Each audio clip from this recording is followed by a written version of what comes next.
Sir నమస్కారం sir. నమస్తే అండి.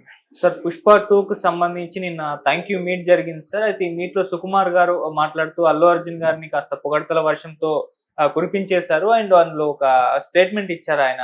అల్లు అర్జున్ గారిని ఎస్‌వి రంగారావు గారితో కంపేర్ చేస్తూ ఆయన మాట్లాడారు. సో దీని పట్ల భిన్నమైన అభిప్రాయాలైతే వ్యక్తమవుతున్నాయి సోషల్ మీడియాలో. సో అల్లు అర్జున్ గారి అభిమానులేమో ఖుషి అయిపోతున్నారు. కాకపోతే కొస్త యాంటీ ఫ్యాన్స్ వీళ్ళు వైపు నుంచి ఏ విధంగా వినిపిస్తున్నాయంటే సార్, సుకుమార్ గారు అత్యుత్సాహం కొద్దీ కామెంట్ చేశారు. ఎస్వి రంగారావు గారు గొప్ప నటులు, అల్లు అర్జున్ గారిని ఆయనతో కంపేర్ చేయడం ఏంటి, మళ్ళీ ఆయనకు డాన్సులు ఫైట్లు రావు అనడం ఏంటని ఈ విధంగా భిన్నమైన అభిప్రాయాలు వ్యక్తం అవుతున్నాయి సార్. మీరేం చెప్తారు సార్ దీనికి సంబంధించి? రంగారావు గారు డాన్స్ చేశారు కదా, 2-3 సినిమాల్లో డాన్స్ చేశారు ఆయన. కాకపోతే ఆయన ఎక్కువ శాతం క్యారెక్టర్ రోల్స్ చేశారు. అయితే ఈ క్యారెక్టర్ రోల్స్లో కూడా భిన్నమైనటువంటి పద్ధతుల్లో వెళ్ళాడు ఆయన. అంటే ఒకే సంవత్సరం రిలీజ్ అయినటువంటి 2 సినిమాల్లో ఒకే బ్యానర్ నుంచి వచ్చినటువంటి సినిమాలు, ఒకటి కేవీ రెడ్డి గారి డైరెక్షన్లో వచ్చిన సినిమా, రెండోది ఎల్వి ప్రసాద్ గారి డైరెక్షన్లో వచ్చినటువంటి సినిమా. అంటే రంగారావు గారిలో ఉన్నటువంటి నటుణ్ణి అర్థం చేసుకోవాలంటే ఆ 2 సినిమాలు చూస్తే సరిపోతుంది అని అంటారు. ఒకటి పాతాళ భైరవి, రెండోది పెళ్లి చేస్తూడు. పెళ్లి చేస్తూడు అంటే ఇక్కడేమో నేపాళ మాంత్రికుడిగా కనిపిస్తాడు ఆయన మాయాబజార్లో, సారీ పాతాళ భైరవిలో. పాతాళ భైరవిలో ఆయన నేపాళ మాంత్రికుడిగా కనిపిస్తాడు. ఇక్కడేమో వియన్న అనేటువంటి క్యారెక్టర్, అంటే సావిత్రి గారి తండ్రి పాత్రలో కనిపిస్తాడు. ఇక్కడ ఆయన క్యారెక్టర్ గురించి సావిత్రితో ఒక డైలాగ్ చెప్పిస్తాడు డైరెక్టర్ గారు ఎల్వి ప్రసాద్. ఆ డైలాగ్ ఏంటంటే, మా నాన్నతో అందరికీ సహాయం చేయాలి అనే ఉద్దేశంతో ఒక్కొక్కసారి చొరవ చేసి ముందుకెళ్ళి ఇద్దరికీ శత్రువుగా మారిపోతాడు అని చెప్తుంది ఆవిడ. దాదాపు అలాంటి క్యారెక్టరే, అలాంటి ఒక వియన్న క్యారెక్టరు. ఆ క్యారెక్టర్ మేనరిజమ్స్ నేపాల్ మాంత్రికుడు చేసినటువంటి నటుడైనా ఈ క్యారెక్టర్ చేసింది అనిపించేంత వేరియేషన్ చూపిస్తాడు ఆయన. పక్క సినిమాలే అంత వేరియేషన్తో నటించేవాడు ఆయన. అలాగే మాయాబజార్లో ఆయన పీక్స్కి వెళ్ళిపోయినటువంటి నటన కనిపిస్తుంది. ఇలా ఏ పాత్ర చేసినా ఆయన దుర్యోధనుడిగా, పాండవ వనవాసంలో ఎన్టీ రామారావుని టెర్రరైజ్ చేసే లెవెల్లో ఉంటుంది ఆయన నటన. వాళ్ళిద్దరూ పోటాపోటీగా నడుస్తుంది.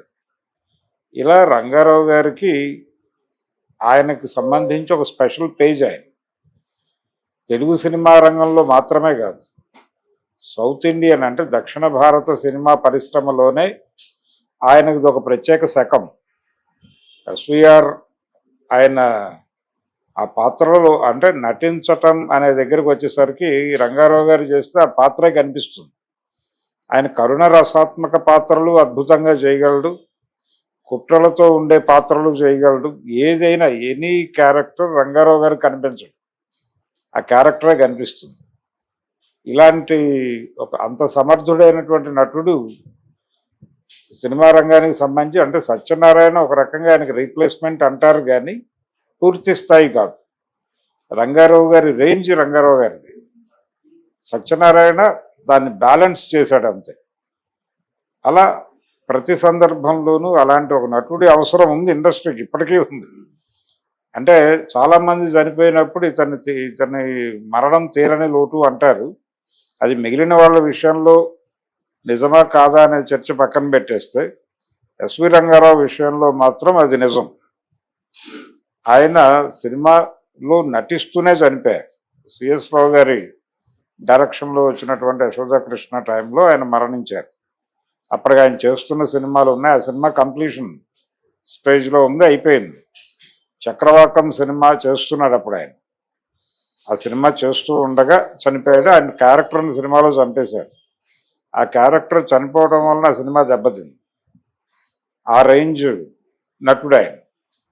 అందుకని రంగారావు గారితో ఎవరిని పోల్చినా ఇబ్బంది. ఆయన ఎవరితోనూ పోలిక తీసుకురాదగ్గ నటుడు కాదు, ఎవరితోనూ పోల్చదగ్గ పరిస్థితి కాదు. ఆయనతో ఎవరిని పోల్చలేని పరిస్థితి. రంగారావు గారితో పోల్చడం అంటే చాలా చాలా గొప్ప విషయం అది. ఆయన డైలాగ్ డెలివరీకి సంబంధించి కూడా ఆయన అంటే ఆయన గురించి ముళ్ళపూడి వెంకటరమణ గారు చెప్పినట్టు ఆయన కామెడీ చేయగలడు, కరుణ రసాత్మక పాత్రలు చేయగలడు, భయపెట్టగలడు, కుట్రలు చేసే పాత్రలు చేయగలడు. డబ్బుకు లోకం దాసోహం అనే సినిమాలో ఆయన చేసినటువంటిది ఒక తరహా అంటే తడిగుడ్డలతో గొంతులు కోసేటువంటి క్యారెక్టర్ చేశాడు ఆయన దానిలో. ఇలా అన్ని వేరియేషన్స్, నాగభూషణం చేసే పాత్రలు రంగారావు గారు చేశాడు. రంగారావు గారు ఎవరు చేసే పాత్ర అయినా చేయగలడు, కానీ రంగారావు గారు చేసిన పాత్రలు చేయడం ఇంకోటి వల్ల అయ్యే పని కాదు.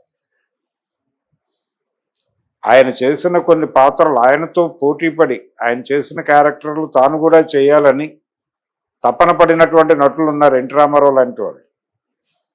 ఎన్టీ రామారావు గారు ఎందుకు విరాట పర్వంలో కీచకుడు వేశాడంటే, నర్తనశాలలో కీచకుడు రంగారావు గారు వేసి విపరీతమైన పేరు సంపాదించాడు. మనం కూడా కీచకుడు చెయ్యాలి అని రంగారావు గారితో పోటీ కోసం చేశాడు ఆయన.